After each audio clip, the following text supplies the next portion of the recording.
저와 여러분들이 신앙생활 합니다. 근데 이 신앙생활 하면서 정말 소중한 가치가 뭐라고 생각하느냐, 이 질문이 굉장히 중요하죠. 사람마다 느끼고 생각하는 것이 조금은 다를 것입니다. 그러나 한마디로 얘기한다면 변화입니다. 신앙생활 하면서 부정적인 사람이 긍정적으로 변하고 어지럽게 살던 사람들이 정돈된 삶으로 변화되는 것, 이게 굉장히 중요하죠. 오직 자신만을 위해서 살던 사람이 다른 사람들을 위해서 살아가는 모습을 보일 때에 정말 이런 변화가 신앙생활의 소중한 가치로 여겨지게 되는 거죠. 그런데 이런 변화는 언제 일어나느냐? 두 가지입니다. 하나는 하나님을 만날 때에 변화가 일어나고, 또 하나는 기적 같은 일을 경험할 때에 하나님의 앞에서 변화의 삶을 살아가게 된다는 거죠. 오늘 본문은 기적 같은 영적 경험을 한 베드로에 관한 이야기입니다. 예수님이 떡 5개와 물고기 2마리로 5,000명을 먹이시고 난 다음에 제자들에게 배를 타고 건너편으로 가라. 그리고 예수님은 산에 가서 잠깐 기도하시다가 배가 갈릴리 호숫가의 한가운데쯤 왔을 때에 엄청나게 풍랑이 이는 거예요. 그래서 제자들은 아주 죽을 것과 같은 그런 괴로움 속에 있을 때에 예수님께서 물 위로 걸어오셨어요. 물 위로 걸어오는 예수님을 그들은 도저히 볼 수가 없었기 때문에 유령이다, 이렇게 얘기까지 합니다. 그때 예수님이 야, 나에게 걸어와라, 이렇게 말씀하세요. 그러니까 베드로는 그 말씀에 순종하여 물 위를 걸었어요. 근데 놀랍게도 걷다가 갑작스레 바람이 또 크게 부니까 그 바람 때문에 두려움을 갖자마자 물속에 빠지게 됐습니다. 그때 예수님께서 베드로의 손을 붙잡으면서 야, 믿음이 왜 이렇게 적냐? 이렇게 말씀하시는 것이 오늘 본문의 내용입니다. 우리는 본문에서 베드로가 어떻게 기적을 체험하는가를 알았으면 좋겠습니다.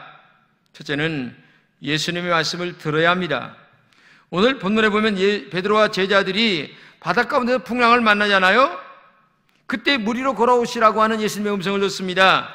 근데 유령이라고 생각을 했어요. 이걸 본문에서 이렇게 얘기합니다. 같이 계세요. 예수께서 바다 위로 걸어오시는 것을 보고 놀라 유령이라 하면서 무서워서 소리를 질렀다. 우리는 풍랑과 내가 이해가 안 되는 두려움에 부딪히는 경우들이 많이 있어요. 풍랑도 일어납니다. 거기다가 유령이라고 생각되는 부분들이 또 찾아옵니다. 이런 자리에 정말 우리는 살아가고 있는 현재 우리의 위치가 그렇다는 얘기죠. 여러분, 여기 계신 여러분들 중에도 경제적인 풍랑을 만난 분도 계실 거고, 또 건강의 풍랑을 만난 분도 계실 거고, 또 누구에게도 말할 수 없지만은 나 혼자 내면의 아픔을 가지고 살아가는 분도 많이 있을 거예요. 우리는 나름대로 이런저런 수많은 풍랑과 이해할 수 없는 두려움 속에서 살아가는 우리라는 것을 알아야 됩니다. 이런 풍랑이나 두려움의 문제를 해결하는 길은 예수님의 말씀을 듣는 게 중요한 거죠. 오늘 풍랑과 두려움에 떨고 있는 제자들에게 안심하라, 나니 두려워 말라, 이것을 현대 성경이 이렇게 얘기합니다. 용기를 내라, 나다, 두려워하지 말아라, 이렇게 얘기를 해요. 한마디로 얘기하면 예수님은 우리들에게 용기와 희망을 주시면서 우리들에게 날마다 찾아오시는 분이 예수님이세요. 오늘 여기 나다라고 하는 말은 구약의 하나님을 스스로 있는 자라는 말과 똑같은 얘기입니다. 이 말씀은 내가 너희와 함께 있으니 두려워하지 말라라는 용기와 희망을 주시는 말씀이에요. 신앙생활에서 하나님의 말씀은 영적 무기입니다. 성경은 말씀을 성령의 검이라고 하시죠? 말씀으로 무장한 사람들은 어떤 경우에도 넘어지지 않습니다. 말씀으로 무장이 된 사람들은 이단이나 사탄의 욕에 안 된 사람들은 빠질 확률이 큰 거예요. 우리가 이단에 빠지는 사람들이 많이 있습니다만 이것은 다른 게 아니에요. 말씀으로 무장이 안 됐기 때문에 그런 거죠. 그래서 신앙생활은 말씀으로 무장하고 말씀대로 살아가는 길밖에 없어요. 그래서 교회에서는 큐티를 하라, 말씀을 깊이 묵상하라, 이런 말을 자주 하는 것은 여러분들이 정말 영적 경험을 하게 되고 그 다음에 다른 죄악에 빠지지 않게 하는 그런 지름길이 말씀으로 무장하는 길이기 때문에 하나님은 우리들에게 큐티하라, 말씀 묵상하라 늘 이렇게 말씀하고 있는 거죠. 그래서 정말 여러분과 제가 하나님의 말씀을 묵상할 때에 어떤 악의 세력과도 싸워 이길 수 있는 영적인 힘을 가지게 될 줄로 믿습니다. 둘째는 안전한 배에서 나와야 합니다. 배는 바다에서 제일 안전한 곳이죠. 나의 생명을 살리는 곳이 배 아닙니다. 그러나 물 위를 걸어가는 영적인 경험을 하기 위해서는 안전한 배에서 나와야만 된다는 얘기죠. 배 아니라고 하는 것은 지금 우리의 신앙생활을 말합니다. 우리가 영적 경험을 하려면 지금 신앙생활하는 곳에서 한 발짝 더 믿음의 발자국을 내디뎌야 된다는 얘기입니다. 배 안에서 나와야 물 위를 걷는 기적 같은 경험을 하게 된다는 얘기죠. 베드로는 먼저 안심하라는 주님의 말씀을 경청했어요. 그리고 걸어서 오라는 말씀에서 배 안에서 나와 물 위를 걷다 보니까 물 위를 걷는 기적을 체험하게 되는 겁니다. 배 안에서 나와 주님의 말씀을 따르는 도전이 기적을 만나게 된다는 거예요. 인간적인 도전이 아니라 하나님의 말씀에 근거한 도전이 영적 경험을 하게 된다는 거죠. 아마 여기 계신 여러분들도 영적 경험을 원하실 겁니다. 그러나 이제까지 마음은 원하지만 제대로 영적 경험되지 않은 분도 많아요. 이제는 한 단계 더 나아가 용기와 희망의 사람이 되어 그때 높은 영적 경험을 경험할 수 있는 그런 단계까지 올라가야 되는 거죠. 성경에 보게 되면 베드로는 예수님의 말씀에 의지하여 지금까지 경험하지 않은 깊은 곳에 그물을 내리게 됩니다. 근데 이거는 도저히 그물로 고기를 잡는 사람들에게는 깊은 곳에 가서는 고기를 잡을 수가 없는 경험이죠. 근데 하나님의 말씀에 의지하여 그저 한 발짝 더 내디뎠더니 그물이 찢어질 정도로 잡게 됐다는 얘기죠. 그래서 동료의 배까지 채워주는 영적 기적을 체험하게 되는 거죠. 이런 것은 오늘도 일어나는 영적인 일이죠. 여러분이 지금 머물러 있는 그 자리에서 한 단계 더 과감하게 앞으로 믿음으로 발을 내디딜 때에 한 단계 높이 올라가는 그 영적 경험을 할 수 있다는 것입니다. 과감한 도전만이 기적을 체험하는 지름길이 되는 겁니다.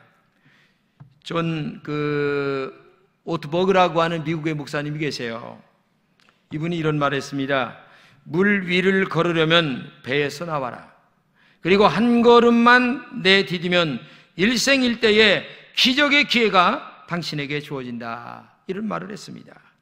그렇죠. 우리는 영적 경험을 하고 싶습니다. 그렇죠?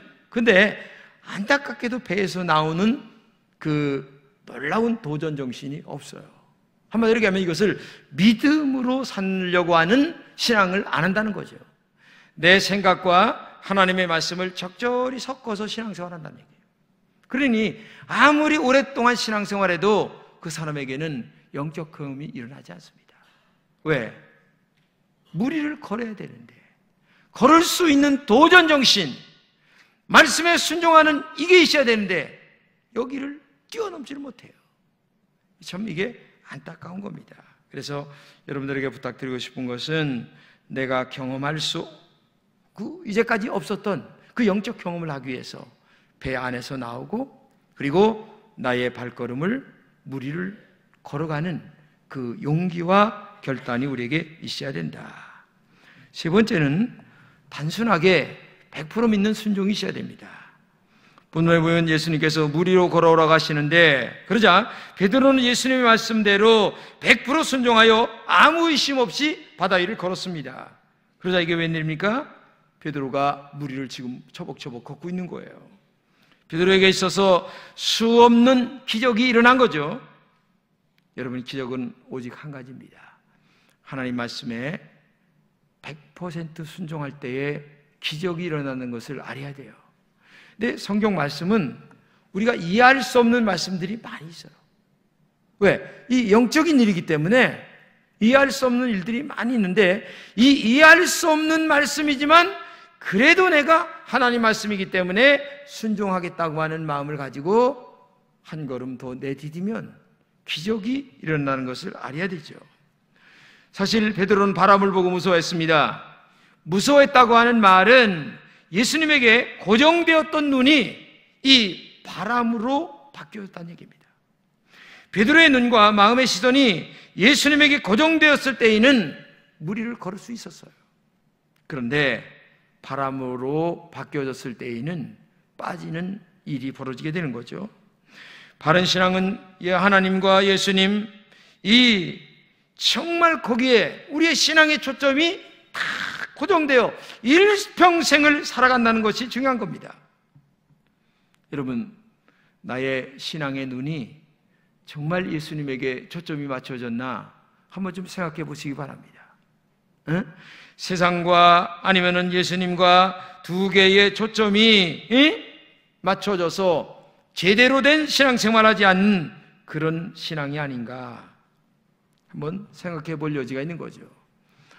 우리가 어려서 돋보기로 불을 이렇게 한데 모아서 햇빛을 모아가지고 불을 일으키는 것을 볼 수가 있죠. 초점이 한 군데 딱 맞으면 어떻게 됩니까? 기적같이 불이 일어납니다. 그런데 안타깝게도 초점이 맞지 아니하면 아무리 뜨거운 햇살이랄지라도 불이 만들어지지 않는 거죠. 이건 영적으로도 마찬가지입니다. 하나님의 거룩한 모습이 우리 안에서 하나로 집중되어서 거룩한 영광을 나타내는 축복의 은혜가 있어야 되는데 안타깝게도 이게 초점이 흐려지는 거예요. 그러면 하나님의 영광이 우리를 통해서 나타날 수가 없는 거죠. 여러분 생각해 보세요.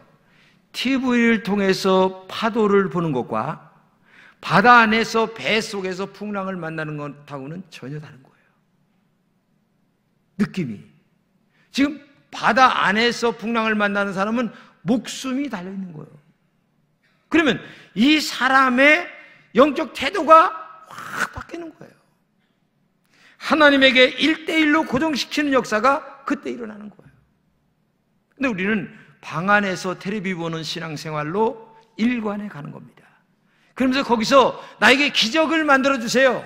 나에게 하나님을 만나게 해주세요. 아무리 해야 하나님 만날 수가 없어요. 왜? 배 안에서 나와야 되는데 배 안에서 하나님을 만나기를 원하니까. 이게 우리의 영적 신앙생활입니다.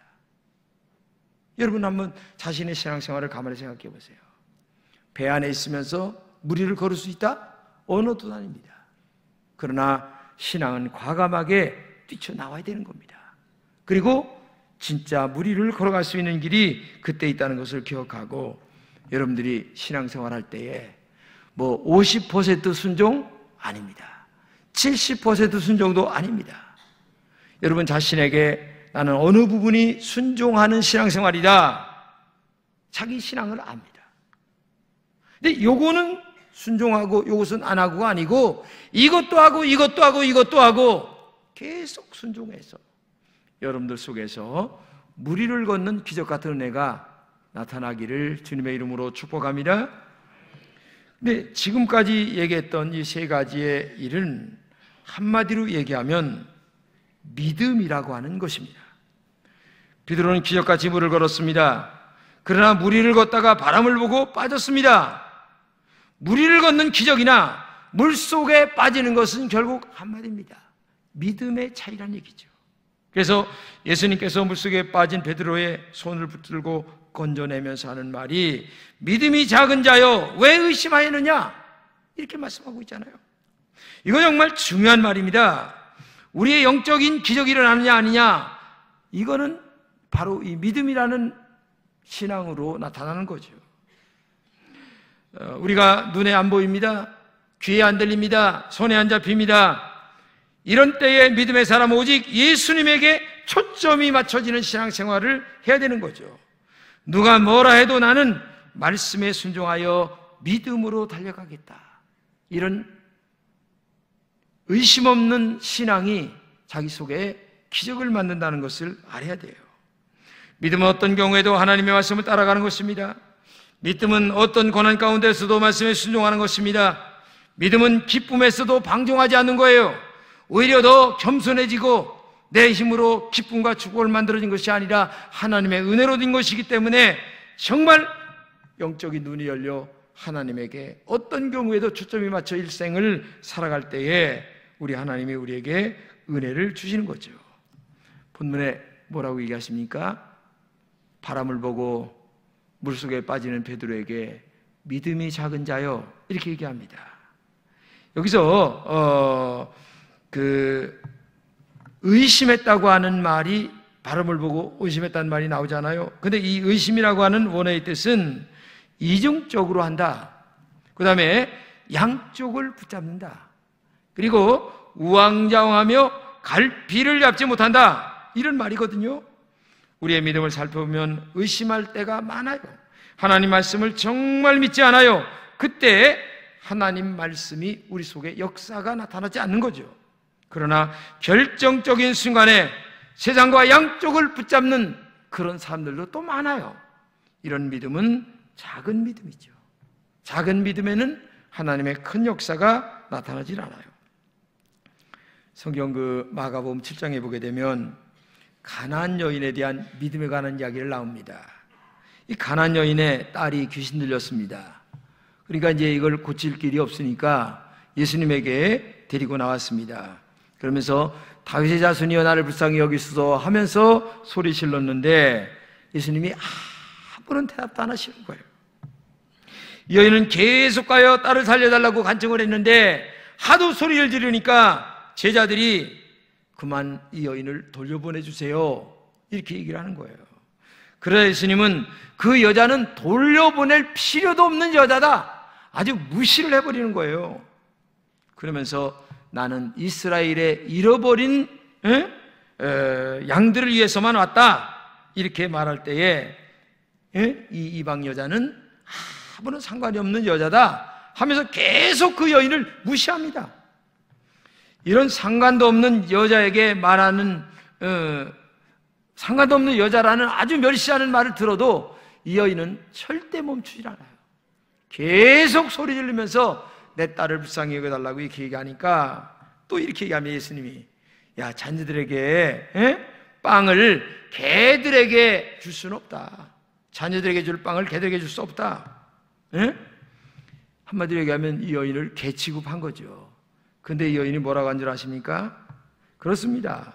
개들도 주인의 상에서 떨어지는 부스러기를 먹고 살아가는데 나는 예수님의 그 부스러기라도 먹어야 살 것 같습니다. 제발 나를 부스러기라도 주세요.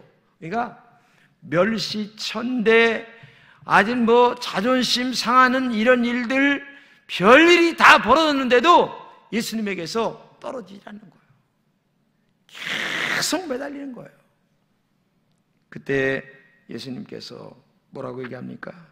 여자여, 내 믿음이 크도다. 내 원하는 대로 이루어질지어다. 여러분, 요 자존심 상하는 요 단계를 넘어 하나님 앞에 매달리는 이런 것들이 있을 때에 기적 같은 일이 우리에게 일어나는 줄로 믿습니다. 우리는 신앙생활하다 자존심 상하면요, 신앙생활 안 하려고 합니다. 내가 교회가 여기만 있나? 이런 생각을 해요. 그러면 하나님을 죽어도 못 만납니다. 근데 이 여인처럼 내가 천대받습니다. 어떤 별의별 일을 다 받아도 나는 오직 예수님 만나서 내 문제를 해결해야 됩니다 라는 그 믿음을 가질 때에 하나님께서 딸아, 내 믿음이 너를 구원했다. 내 딸이 고침받는다. 이 역사적 사건이 이루어지게 되는 거죠. 이 가나안 여인이 큰 믿음이라는 것은 크게 두 가지로 볼 수 있어요. 첫째는 뭐냐? 예수님이 전능하신 하나님이라고 하는 고백입니다. 이 마음에 저분이 내 딸을 안 고쳐주면 나는 지금 해결이 안 된다는, 왜? 그분은 하나님이기 때문에. 이것이 마음속에 분명히 있었고요.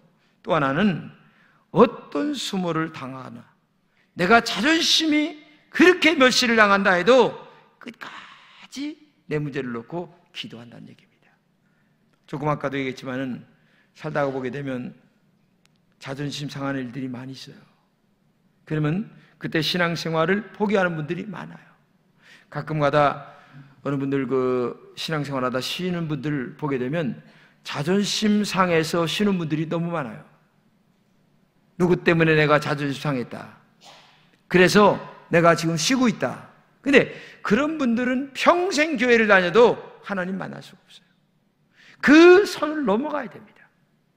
자존심 상하는 그 단계를 넘어가지 않는 한 그는 하나님 만날 수가 없어요.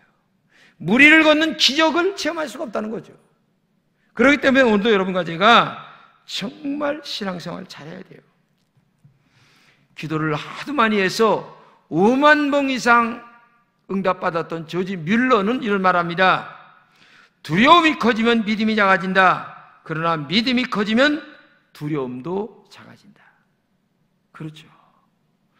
여러분이 두려움이 가슴속에 팽배해질 때에 믿음으로 나가면 그 두려움이 정말 작아집니다.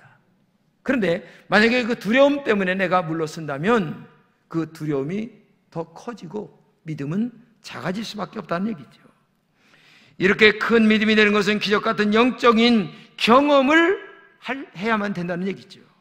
한두 번 더 많이 하다 보면 나도 모르게 하나님에 대한 믿음이 커지면서 용기와 담대함이 생기고 그때 두려울 것이 없는 믿음이 생기게 되는 거죠. 저는 어려서 우리 아버님이 그 간경화로 돌아가시게 됐을 때에 어머님이 푸닥거리를 했어요. 근데 푸닥거리가 이게 안 되는 거예요. 도저히. 그래서 이제 갔어요. 근데 나중에 들어보니까 푸닥거리 하다가 묻는 말이 뭐예요? 이 집에 예수 믿는 사람이 있느냐? 이 얘기를 물었다는 거예요. 그러니까 첫 번에는 제가 나간 지 얼마 안 되기 때문에 없다고 얘기했다가 또 두 번째 물으니까 우리 셋째 아들이 나간다고 얘기하니까 그러면 안 된다 하고서 이 푸닥거리 하던 보따리를 싸가지고 청주로 밤에 갔다는 얘기를 하는 거예요. 우리 어머니가 나중에. 그래서 제가 야, 우리 하나님이 세긴 세다. 그 생각을 마음속에 순수하게 가졌어요. 그리고 나서 제가 우리 동네에 있는 선왕당에 있는 나무는 내가 다 빼다-뗐어요. 근데 사람들은 그걸 못 빼다-떼요. 왜? 귀신이 옴붙은다고. 근데 우리는 뭐 그런 거 상관없어요. 근데 그때 그 믿음의 크기는 엄청났어요, 저의. 예? 동네 입구에 있는 그 뭐 이렇게 탑 쌓아놓은 거 다 내가 부셔놓고 그 다음에 떡시로 다 깨부시고 하여튼 내가 그런 것만 우리 해북면에 있는 그 동네 입구에 그런 거를 한 적이 나는데 정말 이게 대단한 겁니다. 왜? 영적인 경험을 하고 나니까 그와 같은 마음에 용기와 담대함이 생기더라. 이게 중요한 것 아니겠습니까? 그렇기 때문에 이 본문에서 말하는 큰 믿음이라고 하는 것은 어떤 어려움과 고난을 이겨나갈 수 있는 근본 자체가 큰 믿음이에요. 그렇기 때문에 작은 믿음에서 큰 믿음으로 넘어가기 위해서는 여러분들이 영적 경험을 해야 되는 거예요. 근데 오랫동안 신앙생활에도 영적 경험이 안 되면 이 믿음이 커지질 않아요. 단계가 올라가질 않아요. 한 단계 더 올라가야 되는데 이런 영적 경험, 저런 영적 경험을 할 때에 우리 안에서 믿음이 커지게 된다는 것을 알아야 돼요. 그러기 위해서 우리 한번 지금보다 더 열심히 기도하시기를 바랍니다. 우리 한번 안전하고 평안한 곳에서 나오는 용기가 있기를 바랍니다. 우리 한번 말씀대로 100% 순종해 나갈 때에 기적 같은 은혜가 여러분들에게 있게 될 줄로 믿습니다. 우리의 믿음을 크게 키울 때만이 내 믿음의 확신과 신앙이 우뚝 서게 되는 거예요. 그때에 어떤 어려움과 고난도 이겨나가는 하나님의 사람이 되어서 여러분의 믿음은 또 한 단계 더 크고 그리고 또 한 단계 더 올라가고 그래서 하나님께는 영광이요 여러분에게는 무한한 축복이 될 줄로 믿습니다. 그런 믿음이 여러분들에게 있기를 주님의 이름으로 축복합니다.